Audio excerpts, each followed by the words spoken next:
Poďte si s nami spraviť nanukový rez. Čo na to potrebujeme? 300 g práškového cukru, 250 g polohrubej múky, 10 lyžic vody, 100 g mletých orechov a pol prášku do pečiva, 4 vajíčka. Toto pôjde na korpus. Potom na krém potrebujeme pol litra mlieka, 5 lyžíc hrubej múky, 1 celý vanilkový cukor, 100 g čokolády, 300 g masla a 250 g práškového cukru. Všetko. Áno. Oddelíme žltky od bielkov. Žltky vymiešame s cukrom a s vodou a potom ostatné. A potom pridáme všetko ostatné. Takže rozdelíme si vajíčka, bielky a žltka. Bielka si neskôr vyšľaháme. K 4 žltkám pridáme 250 g cukru práškového a pridáme 10 polievkových lyžíc vody. Vymiešame. Je to už do penista vymiešané, tak postupne pridáme múku a orechy a veľmi jemne to zamiešame. Prášok do pečiva zmiešame s múkou. 250 g polohrubej múky sme zmiešali s polovicou prášku do pečiva a ideme múku pridať k vajíčkam.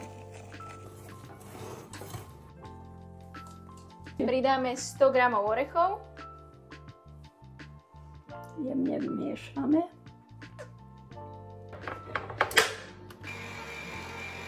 Pridáme teda sneh zo 4 bielkov.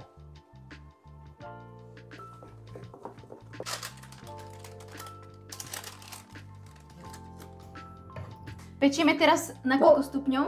Na 180 stupňov pol hodiny. Poďme s tým do truby. Ideme si spraviť krém. Pol litra mlieka, vanilkový cukor. Takže hneď miešame 5 lyžíc hrubej múky. Aby to bolo úplne husté a potom miešaš do vychladnutia.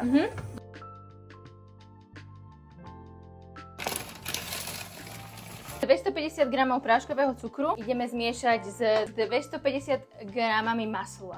Takže krém musí byť úplne takýto hustý. A studený. A studený, áno. Ako to má byť vymiešané? Tak na hladko do penista, aby nebolo cítiť, že je tam aj cukor práškový. Takže miešame. Áno. No za chvíľu už budeš mať dobre. Cukor s maslom máme vyšľahaný a môžeme pridať krém. Po troške. No, to bude ešte horšie, či one viacej varené ako pomaly. Postupne primiešame. Dobrý je ten krém.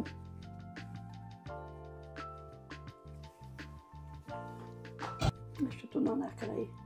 Ako posledný krok si roztopíme 100 g čokolády a 50 g masla, aby sa spojili dokopy. Čokoládu máme roztopenú a ideme ju naliať hore. Pomaly.